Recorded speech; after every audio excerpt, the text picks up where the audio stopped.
Burmese, that is the name of a type of Fenton art glass. Odds are, if you're watching this video, you probably already know that. Disclaimer number one, also told before, but I want to say it again. I am a reseller, not specifically a collector, although I do appreciate Fenton art glass. I am by no means an expert. So I'm not going to dive too deep into what we're looking at here other than what it is that I know, and some of that might be wrong, and feel free to correct me if it is. But what I do know is that this stuff is pretty cool. This is the Burmese style of Fenton art glass. Sometimes confused that I might have myself as a satin type of Fenton glass. But what you're looking at here is a small cross section of the collection that I bought out recently, and with a few baskets and some other things. We'll talk about those a little bit as we go. But I don't have any of the large vases here with me because a lot of those are still on display in the shop. But I've got a few baskets, and I don't really know a lot about the specific styles of baskets. And to tell you, which style those are, obviously I think this one's called the top hat basket. These two pieces here are vases, and if I were really good at what it is that I do, I would tell you the names of those vases. When I get ready to market these pieces, I look them up more specifically and can describe them there. I know there are certain people who collect baskets and certain people who collect vases, certain people who collect bells, and the purest of you will probably shoot me through your screen for actually ringing the bell with the handle, but it's too much of a temptation not to, although I don't think there's any damage to that now. The figurines, birds, bears, mice are also very popular, also in the Burmese coloring. I guess I'm getting a little bit ahead of myself. What is Burmese coloring or the Burmese style of glass? It's this satin-looking top construction of this glassware, and it is infused with, I suppose, uranium, and it does glow under a black light. Let's see if I can find my black light without messing up my microphone. There we go. I say black light, but it's actually, of course, a UV light. But it glows, as you can see. And you put that under a pretty powerful UV light display, and it glows really well. And those particular pieces, don't you just love a glowing angel? But they glow really well, and they present really well.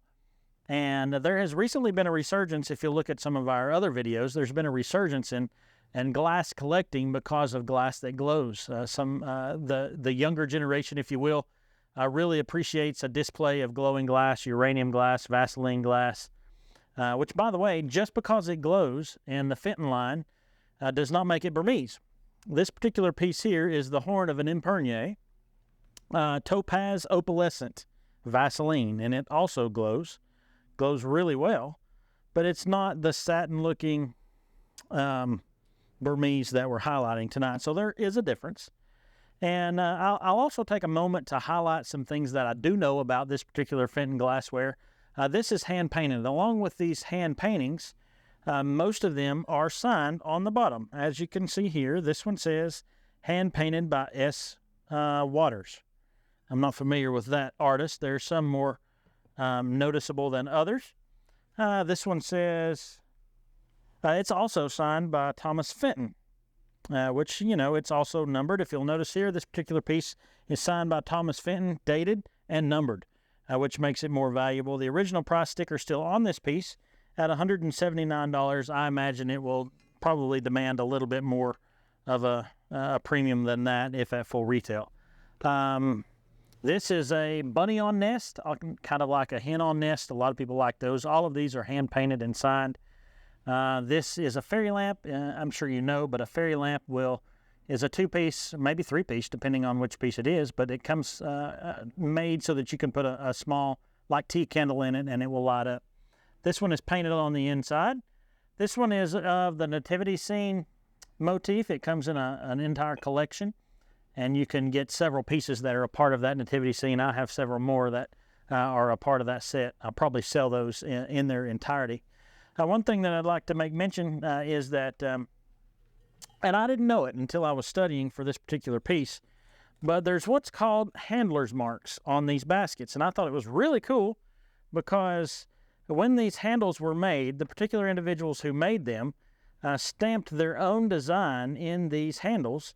And here, I guess this came with it, shows the different designs of the handle makers. And you can look at that if you know your Fenton really well and know which handle maker put the handle on this particular piece of Fenton glass.